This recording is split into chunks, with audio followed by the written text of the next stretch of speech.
সর্বপ্রথমে সকল দেশবাসীকে নমস্কার।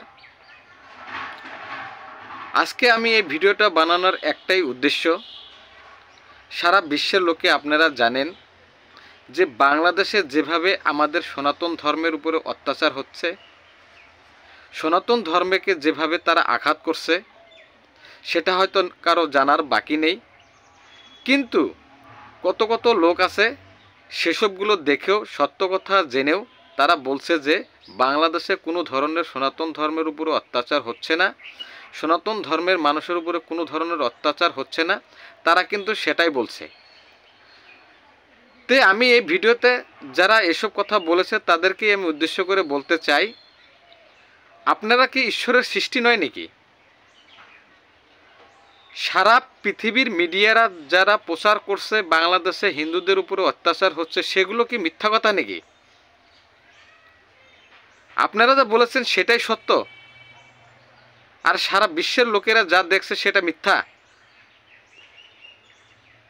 তে আপনাদেরকে আমি কিন্তু স্পষ্টভাবে বলে দিতে চাই, সত্য কথার পিছনে লেগে থাকেন, অসৎ কথার পিছনে যান না। আর আপনারা মিথ্যা কথা কয়ে প্রচার করেন না, তাহলে কিন্তু আমি ভারতবর্ষের একজন সাধারণ নাগরিক হিসাবে কিন্তু আপনাদেরকে কিন্তু আমি যোগ্য প্রত্যুত্তর দিব। আমি কিন্তু সেটা মনস্তব করে নিয়েছি। আর আপনারা এই ভুলভাল বকা বন্ধ করুন, কেননা আমার কিন্তু খুব খারাপ লেগেছে আপনাদের কথা শুনে। আপনাদেরকে কিন্তু আমি যেখানে পাবো সেখানে কিন্তু ধরে ধরে কিন্তু একটা একটা করে কেটে ব্রহ্মপুত্র নদীতে ভাসায় দেব। আমি কিন্তু স্পষ্টভাবে এই ভিডিওতে বলে দিলাম, আমাদেরকে নিয়ে কিন্তু খেলা করা আপনাদের কিন্তু মোটেই ঠিক হবে না। কেননা আমরা সনাতন ধর্মের মানুষ, আমরা সারা বিশ্বের মানুষকে আপন বিলা ভাবি। আপনাদের মতো মির্জাফর আমরা নয়। আমাদের ভিতরে আমাদেরকে ভগবানে এমন ক্ষমতা দিয়েছে যে সারা বিশ্বের মানুষকে নিয়ে মিলাপ্রীতিতে চলতে শিখিয়েছে। আপনাদের মতো জেহাদি করা শিখিয়ে নেয় আমাদেরকে। আর আপনারা যদি জেহাদি ভাব করে যদি বিশ্বের ভিতরে যদি তুলপার করার চেষ্টা করেন, তাহলে একটা একটা করে কিন্তু জেহাদি যত আছে তাহলে কিন্তু তাদেরকে কিন্তু কেটে কেটে কিন্তু ব্রহ্মপুত্র নদীতে ভাসায় দেওয়া হবে। এটা কিন্তু আমি স্পষ্টভাবে বলে দিলাম।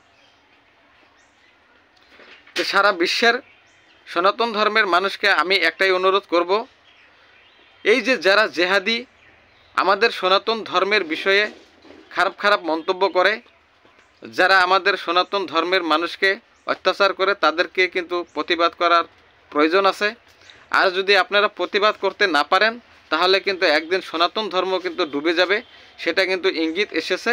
যার জন্যই আমি সনাতন ধর্মের মানুষকে স্পষ্টভাবে বলে দিতে চাই, আপনারা সজাগ হন।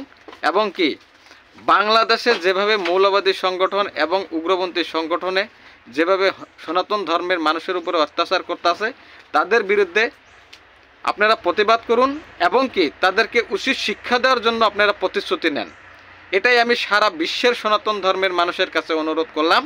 আমি যদি কোনো ভুল বলে থাকি, তাহলে সনাতন ধর্মের মানুষ এবং কি সারা বিশ্বের মানুষে যাতে আমাকে ক্ষমা করে। ধন্যবাদ।